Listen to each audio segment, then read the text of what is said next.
نواز شریف کو عدالتی فیصلے پر بیرون ملک علاج کے لیے بھیجا گیا ہے۔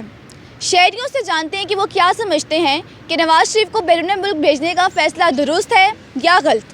کیا وہ سمجھتے ہیں کہ نواز شریف کیسز کا سامنا کرنے کے لیے پاکستان واپس آئیں گے یا نہیں؟ تو آئیے جانتے ہیں۔ میرے خیال میں یہ ایک اچھا اقدام ہے۔ اس سے کافی معیشت جو ہے نا کمزور ہو رہی تھی۔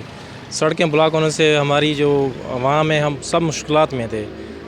اس سے ہمارا جو ایک تجارتی جو کاروبار وغیرہ ہوتے ہیں وہ بھی کافی ٹھپ ہو چکا تھا، تو اس سے ہمیں بہت فائدہ ہو رہا ہے اور یہ ہونا چاہیے، اچھا اقدام ہے ان کا۔ جو ہمارا کرنٹ اکاؤنٹ ہے وہ سرپلس ہو رہا ہے تو معیشت بہتر ہو رہی ہے۔ باڈی لینگویج تو یہ بتا رہی تھی کہ وہ بیمار ہیں، تو یہ ایک اچھا اقدام ہے، بھیجنا چاہیے ایک ایز اے انسانیت، تو ان کو ضرور بھیجنا چاہیے۔ جس طرح وہ بتا رہے ہیں کہ بہت زیادہ بیمار ہیں، وہ اتنے زیادہ بیمار لگ نہیں رہتے۔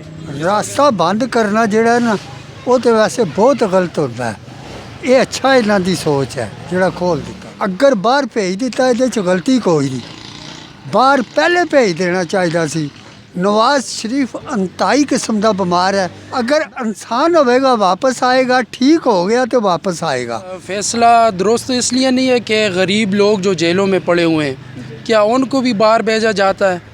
ان کو کسی ایک کو بھی باہر نہیں بھیجا جاتا۔ جو امیر ہوتا ہے اس کے لیے ایک قانون، جو غریب ہوتا ہے اس کے لیے دوسرا قانون۔ بالکل فزیکلی فٹ لگ رہے ہیں، کوئی وہ خود چل کے گئے، وہ پلین سے بھی خود نیچے اترے، ویل چیئر پہ وہ نہیں بیٹھے، خود لگ تو ایسے ہی رہا ہے کہ وہ بیمار نہیں ہے۔ پاکستان میں موروثی سیاست چلتی ہے، اگر نواز شریف صاحب نہ بھی رہے تو پیچھے ہے مریم نواز صاحبہ ہے، وہ شاید لیڈ کریں گی، اور اگر وہ ان کے آنے یا نہ آنے پہ کوئی فرق نہیں پڑتا۔ ناظرین، یہاں ہم نے عام عوام کی رائے جانی۔ اکثریت کا کہنا یہ تھا کہ نواز شریف کو باہر علاج کے لیے بھیجنے کا فیصلہ بالکل درست ہے، جبکہ سیاسی مخالفین نے اس فیصلے کو تنقید کا نشانہ بھی بنایا۔ پروڈکشن ٹیم کے ساتھ شوال شبیر اور صاف ڈیجیٹل، اسلام آباد۔